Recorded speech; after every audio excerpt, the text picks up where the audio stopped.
menjelaskan tentang kronologi yang kami duga dalam tindak pidana korupsi ini, yaitu pemerintah Kota Bandung di tahun 2018 mencanangkan Bandung sebagai kota cerdas melalui program Bandung Smart City. Saat YM dilantik menjadi wali kota Bandung di tahun 2022, Bandung Smart City masih terus memaksimalkan layanan diantaranya layanan CCTV dan jasa internet atau ISP. Yang menjadi penyedia layanan CCTV dan jasa internet ISP untuk Bandung Smart City yaitu PT SMA dengan posisi BN selaku direktur dan AG selaku manajer, dan juga PT Sivo dengan posisi SS sebagai CEO.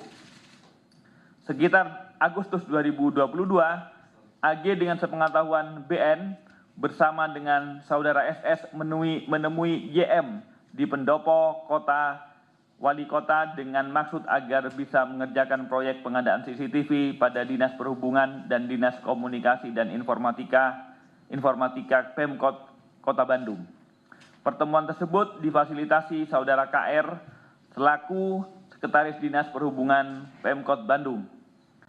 Sekitar Desember 2022, kembali dilakukan pertemuan antara saudara SS, KR, dan YM di pendopo wali kota.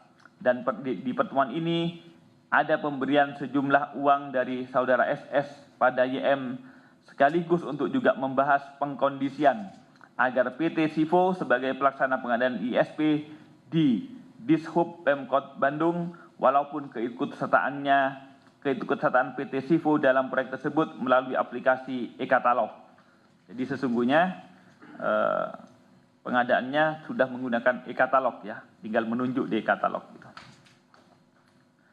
Setelah pertemuan itu diduga ada penerimaan uang oleh DD melalui KR dan juga YM yang diterima melalui saudara RH sebagai sekretaris pribadi sekaligus orang kepercayaan saudara YM yang bersumber dari saudara SS. Setelah DD dan YM menerima uang, KR menginformasikan kepada RH dengan mengatakan everybody happy. Atas pemberian uang tersebut, PT Sivo dinyatakan sebagai pemenang proyek penyediaan jasa internet atau ISP di Dishub Pemkot Bandung dengan nilai proyek sebesar 2,5 miliar. Sekitar Januari 2023, YM bersama keluarga, DD dan KR juga menerima fasilitas ke Thailand dengan menggunakan anggaran milik PT SMA dengan alasan untuk benchmark kota smart di Thailand di Bangkok.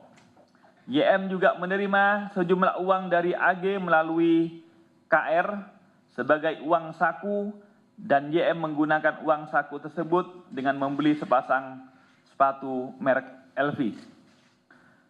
Saudara DD selaku Kepala Dinas Perhubungan Pemkot Bandung juga menerima uang dari AG melalui KR karena memerintahkan melakukan pengubahan termin pembayaran kontrak pekerjaan senilai 2,5 dari termin 3 termin menjadi 4 termin. Jadi yang semula 4 bulanan kemudian per terminnya menjadi 3 bulanan sehingga 4 termin.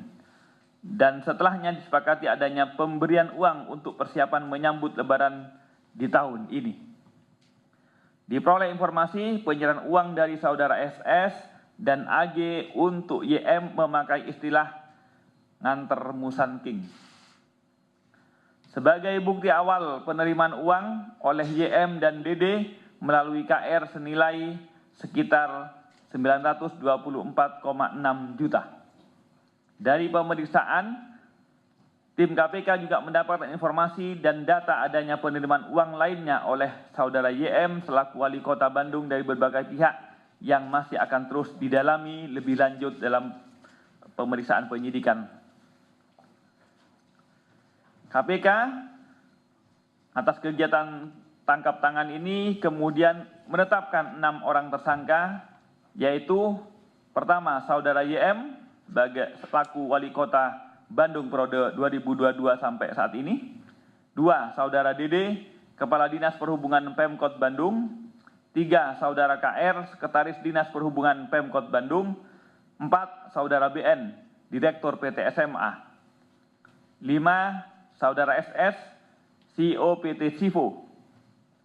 6. Saudara AG, Manajer PT SMA. Para tersangka tersebut disangkakan sebagai berikut. Pertama, Saudara BN, SS, dan AG sebagai pemberi diduga melanggar pasal 5 ayat 1 huruf A atau pasal 5 ayat 1 huruf B atau pasal 13 Undang-Undang 3199 Jungto 20/2001 tentang pemberantasan tindak pidana korupsi. B.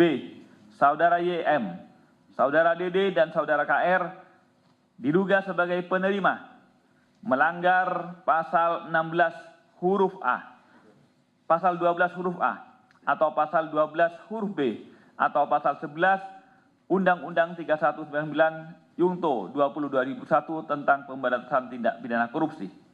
Terkait kebutuhan penyidikan, selanjutnya para tersangka dimaksud ditahan tim penyidik masing-masing selama 20 hari terhitung mulai tanggal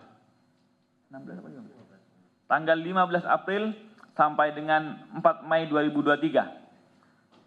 Pertama, Saudara YM ditahan di rutan KPK pada Gedung Merah Putih. B. Saudara DD dan KR ditahan di rutan KPK pada Markas Komando Polisi Militer Angkatan Laut Makopus Pomal. C. Saudara BN, SS, dan AG ditahan di rutan KPK pada Pom Jaya Guntur. KPK menyampaikan terima kasih kepada masyarakat atas kepercayaannya dan yang telah melaporkan adanya dugaan tindak pidana korupsi di mana terjadi di sekitarnya yang telah dilakukan dan kemudian dilaporkan kepada KPK. KPK juga terus terang sekali lagi, KPK bersedih dan ironi mengapa sampai hari ini telah berulang kali KPK menangkap beberapa kepala daerah, tetapi masih saja ada kepala daerah yang masih melakukan penerimaan tindak pidana korupsi. Dan kami sekali lagi berharap ini tentu perlu perbaikan secara sistemik. Kita tidak berharap para pejabat negara terus kemudian melakukan tindak pidana korupsi karena sistemnya masih mungkin dari sistem politiknya masih membutuhkan korupsi sebagai bagian dari untuk mengeksistensikannya kekuasaan mereka, baik dari proses pada saat pilkada, proses selama memimpin, ataupun kemudian kebutuhan-kebutuhan pada saat proses untuk incumbent melanjutkan pemerintahannya. Dalam proses politik yang berbiaya tinggi, maka kemudian seakan-akan korupsi sudah menjadi kebiasaan dan keharusan. Ini yang harus kita hentikan. KPK sekali lagi tidak bangga kalau kemudian ditangkap-tangkap terus, tetapi kemudian proses regenerasi korupsi masih tetap terjadi. Oleh karena itu, kami berharap juga di momen menjelang hari raya ini, kebutuhan-kebutuhan seakan-akan THR itu juga menjadi momen kemudian banyak serah terima, gratifikasi maupun suap yang diterima oleh para pejabat negara. Oleh karena itu, sekali lagi KPK juga mengingatkan, mari kita rayakan hari raya, mari silahkan juga berbagi, tetapi dengan tidak menggunakan korupsi. Demikian yang dapat kami sampaikan, saya kembalikan ke Mas Ali Fikri. Baik, terima kasih Pak Nurul Gufron yang telah membacakan poin-poin dari hasil kegiatan tangkap tangan oleh KPK hari Jumat yang lalu. Ada 6 orang yang ditetapkan sebagai tersangka dan juga dilakukan penahanan sampai nanti di tanggal 4 Mei 2023 selama 20 hari pertama dan tentu dapat diperpanjang sesuai dengan kebutuhan proses penyidikan. Baik, berikutnya kami tunjukkan barang bukti dalam kegiatan tangkap tangan yang KPK lakukan pada Jumat yang lalu.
Terima kasih.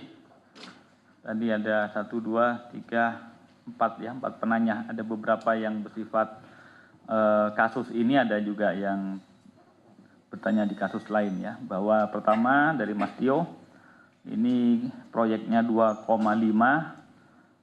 tadi suapnya 924,6, hampir 1 M. Gitu. Jadi kemudian pertanyaannya, kalau hampir berapa itu? Hampir anggap 40% ya. Tinggal 1,5 dari 2,5. Lantas wujudnya jadi apa gitu kalau sudah 40. Sekali lagi itu masih akan kami dalami ya, karena yang kami baru tangkap itu atas penerimaannya.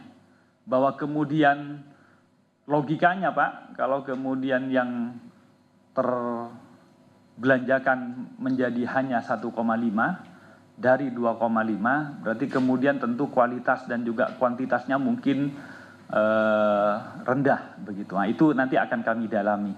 Sementara kami masih menerima ataupun memeriksa di pokok kegiatan yang kami tangkap itu atas penerimaan suapnya. Tentu kemudian biasanya ya bayangkan dari 2,5 924 kembali, berarti kan pasti 1,5 itu terbelanjakan dalam baik kualitas maupun kuantitas yang tidak lagi memadai, atau sebaliknya memadai tapi memang di markup, memang di itu semua masih kemungkinan yang akan kami dalami. Itu kegiatan kami lebih lanjut. Bahwa kemudian Pak ini kan sudah menggunakan e-katalog, asumsinya barang ataupun juga harganya sudah pasti. Nah, tapi kemudian kok kenapa masih ada suap ya? Mungkin di dalamnya tetap kemudian di banyak kasus yang sebelumnya, bukan hanya ini. Untuk yang ini kami masih belum mendalami tentang kenapa kok masih sudah pakai e-katalog masih perlu suap. Nah, di beberapa kegiatan PBJ yang menggunakan e-katalog yang sama seperti ini, itu tetap walaupun menggunakan e-katalog masih ada pengkondisian. Nah, pengkondisian itu misalnya secara teknis maupun non teknis pada saat membutuhkan ataupun ada treatment yang membuat peserta ataupun pengupload yang lain itu tidak bisa memiliki karakter-karakter yang seakan-akan tidak memenuhi syarat. Nah, yang begitu-begitu nanti kami masih akan dalami ya, karena ini kami berkacamata atas PBJ yang menggunakan e-katalog yang sebelum-sebelumnya. Untuk yang kasus ini kami masih akan mendalaminya. Itu dari Mas Tio.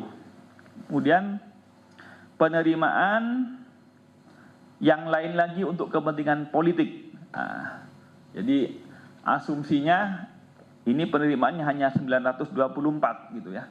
Padahal tentu kebutuhan politik mungkin akan lebih banyak lagi.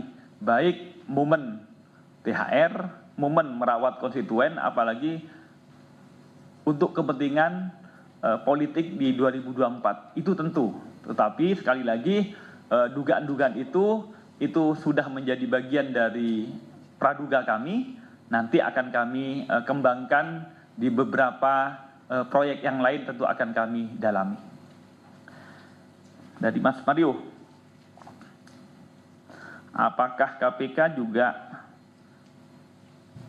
melihat dari kegiatan proyek Bandung Smart City ini dari kegiatan-kegiatan sebelumnya?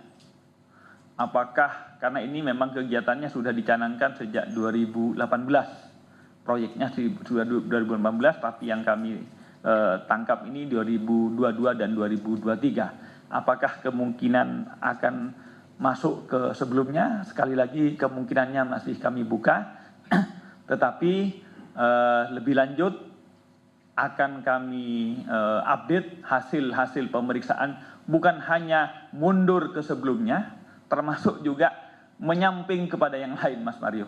Jadi pasti akan kami kembangkan ya. Apakah tidak ada juga dari DPRD, termasuk juga proyek-proyek yang lain. Jadi sama sebagaimana saya sampaikan tadi. Jadi tentu ini kami menjadi pintu untuk kami telisik kegiatan-kegiatan baik yang sebelumnya maupun yang horizontal, kegiatan-kegiatan proyek yang lain yang sedang dilaksanakan pada tahun ini maupun tahun-tahun 2022.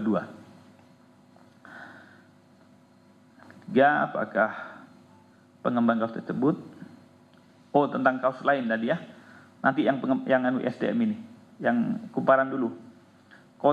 Kode Musang King. Jadi yang disebut Musang King itu memang ada yang menawarkan, Pak mau dikirimi Musang King dan yang itu begitu.